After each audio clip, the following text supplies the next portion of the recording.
Math 1314, Tyler Junior College, Section 4.1, Exponential Functions. Graphing exponential functions, Part 2. I'll make up for the previous video being so long, but now you understand why this had more than one part. Because if I put everything I wanted in one video, it would have been a record for the longest video I've recorded. But for part 2, we're going to explore what happens to this exponential function when the base is less than 1. Now, if you remember from the definition of an exponential function, the base always has to be positive. So really, we could say something more strong, something stronger than saying that the base is less than 1. We can say 0 is less than the base, which is also less than 1. If we want to remind ourselves that, by the way, this base can't become 0 or negative, it must stay positive. I've already got a function set up, f of x equals 1/2 to the x power. And if you didn't see the previous video, you should go watch it first, even if it's a long video. But this graph was the graph of f of x equals 2 to the x. And you know what? Since we're still referring to that previous function, it wouldn't be a good idea to call this function the same name. So I'm just going to change this to g of x. The name of a function is irrelevant, but if you're talking about more than one function in a setting, then you really shouldn't call them the same name. And you'll also notice that I still have the characteristics of the graph of f of x equals b to the x when b is greater than 1. The reason I left them up there is because I want to see which of these characteristics stay the same and which ones change when we look at the situation where b is less than 1. So by the end of this video, this will be transformed to say 0 is less than b is less than 1, and then as we need to change these things, we'll change them as well. All right, so let's talk about how to graph g of x equals 1/2 to the x power.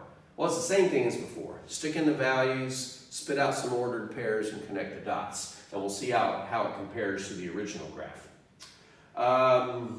Let's start with 3. And this time we'll just kind of talk through them. Well, we'll work out the first one. If we put 3 into the function, we get g of 3 equals 1/2 to the third power. And there's a couple of ways to approach this. One is to write the 1/2 3 times and multiply. Or we could take advantage of what is being referred to as Exponent Rule number 6 that says if you raise a fraction to a power, you can distribute the power to both the numerator and the denominator. If we do that, we get 1 to the third power over 2 to the third power. But 1 to any power is just 1, so we can just replace the numerator with a 1. And look, it's 1 over 2 cubed, which is 1/8. We saw that before. In the previous video, it was down here with the -3, but now it's up here because our base is 1/2.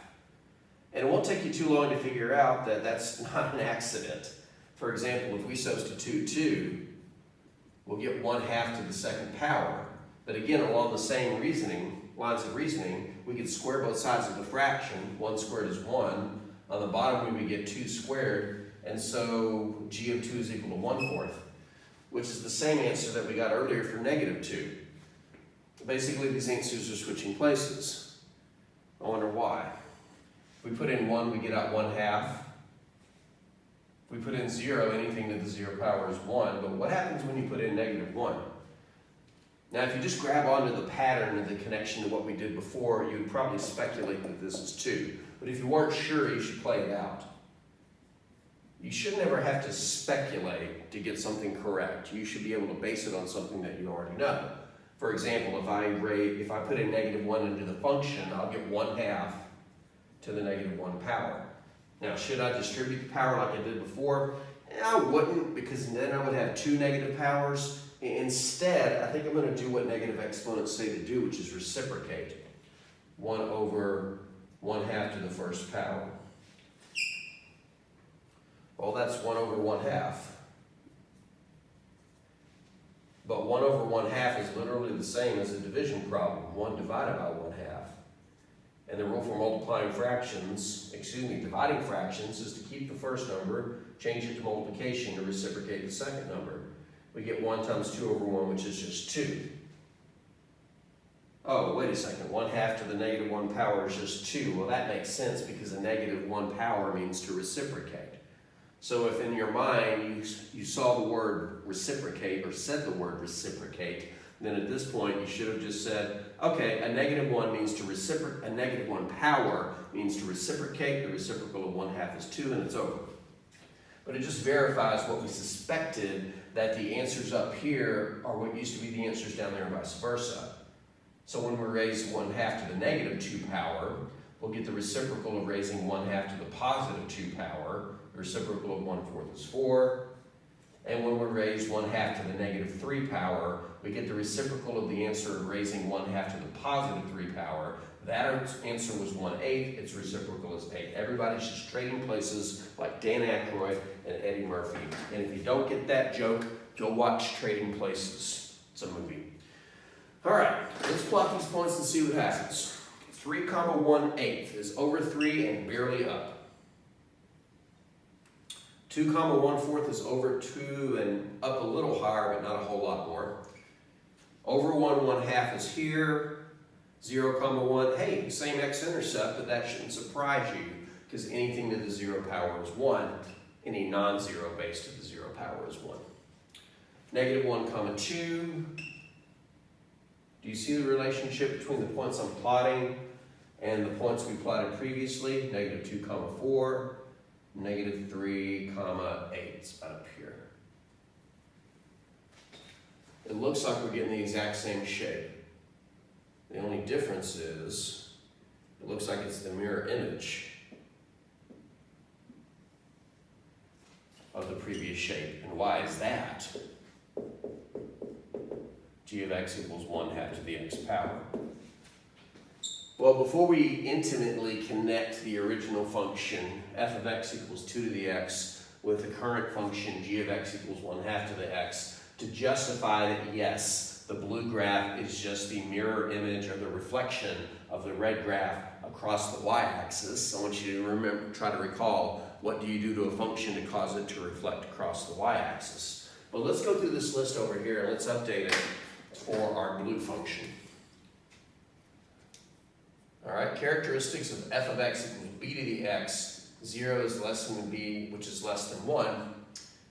Is this still true? As x approaches infinity, does f of x approach infinity? In other words, on the right end, is it still going up forever? No. In fact, it's approaching 0. So right out the gate, we have to change this in behavior statement. For a base less than 1, as x gets larger, your function approaches 0. But as x goes to the left forever, as x approaches negative infinity, that's when the function values go towards positive infinity. So the in behaviors trade places, which is kind of evident since the blue graph is the reflection of the red graph across the y-axis. Are there no x-intercepts? That's still true. Is the y-intercept still 0, 1? Yes. Is it increasing? Is the blue graph increasing? Nope. As you move left to right, it's actually decreasing. But again, that kind of makes sense because the red graph was increasing and the blue graph appears to be its reflection across the y-axis. So the mirror image of increasing is decreasing. Is the domain still all real numbers?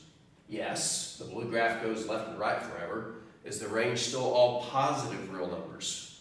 Yes, for the same reason, goes up forever, but it gets closer to without touching the horizontal asymptote on the x-axis. Is the base point still 1, b?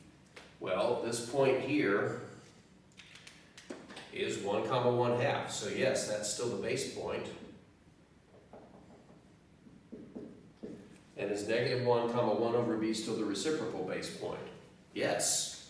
This point at -1, 2 is the reciprocal of the base. So they look like they traded places, and they essentially did. But descriptively, putting in 1 for the exponent will return the base. So that point will always contain the base as the y-coordinate. The reason I wanted to also bring a reciprocal base point along is because when this was going to happen, it would be hard to look at this and say, hey, that's clearly up 1/2. But the reciprocal base point is clearly up 2. And so if we can't look at the base point to identify the base, we can look at the reciprocal base point, depending upon which one's easier to just look at and go, oh, that's up 2. When the base was greater than 1, it was easier to look at the base point because it was a whole number. But when the base is less than 1, it might be easier to look at the reciprocal base point because it'll be greater than 1 and therefore easier to read off of a graph. So what did we change? We changed the end behaviors because they switched. We changed the word increasing to decreasing, but everything else stayed the same. So that's nice. So really all three of the things that change the end behaviors and the increasing, decreasing make sense if we can justify that this wasn't just an accident, that it was always destined to be the reflection of the red graph across the y-axis. Now, a few moments ago I asked you to think about what did you do to a function that would cause it to reflect across the y-axis? And the answer was to put a negative on the x inside the function. Watch this.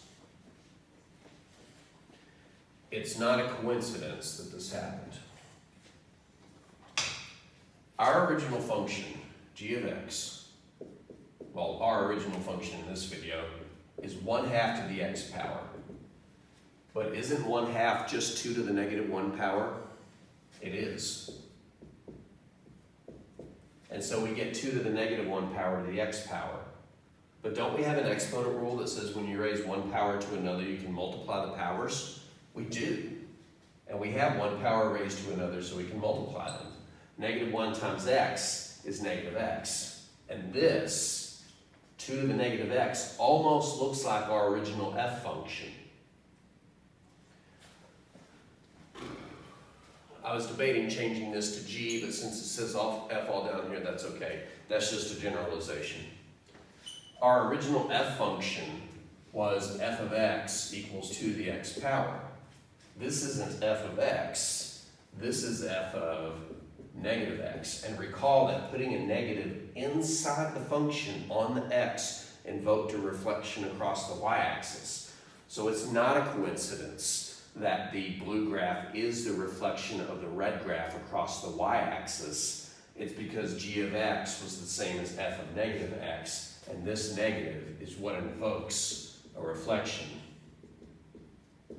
across the x-axis, across the y-axis. One last comment before I wrap up this video. These two types of graphs have special names. The red one is what's called exponential growth. And there are many things in nature and in real-world mathematics that grow exponentially. One thing that grows exponentially are populations. If a population is allowed to reproduce without any devices to keep the population in check, then the population growth will follow this pattern. So you can see why some people are concerned about population, overpopulation. Investments, which we'll look at in an example later. If you were to invest money in a bank that paid interest regularly, then your money grows like this. It starts out growing real slow at the beginning. Towards the end, it starts to skyrocket, which means if you want to retire filthy rich, you should start investing in it as soon as possible. Another thing that grows exponentially, I had one in my mind and I lost it, so we'll just not worry about it. The other phenomenon where the graph starts high and goes low is called exponential decay. And just like exponential growth, there are some real-world phenomena that demonstrate what's called exponential decay, where the value of something plummets fast at the beginning, and then the rate that it decreases slows down towards the end. For example, the value of a car, not the valve, the value of a car. When you buy a new car, drive it off the lot, its value depreciates right away because now it's a used car. But the longer you keep it, it still depreciates, but it slows down until it gets to some salvage value. Presence of radioactive elements. Presence of radioactive elements. For example, there was a nuclear reactor disaster at Chernobyl in Russia, and people can't live there for a long time because the radiation in the atmosphere decreases like this, and it has to get real low before, you know, it's livable again. So for those of you who've studied chemistry, you might have heard something called half-life. After a certain amount of time, half of an element remains in an object. It's the same thing here. Knowledge retention. A lot of people don't know this. If I can spell. Knowledge retention. Meaning if you study something and then don't do anything else, this is how much of it remains after time. So that means that if you don't study, then it just leaves. A little bit of it remains. But that's another example of exponential decay. In the third part, in part 3 of the video about graphing exponential functions, we'll talk about graphing functions using transformations. Well, this video was shorter than the previous one, but still a little bit long.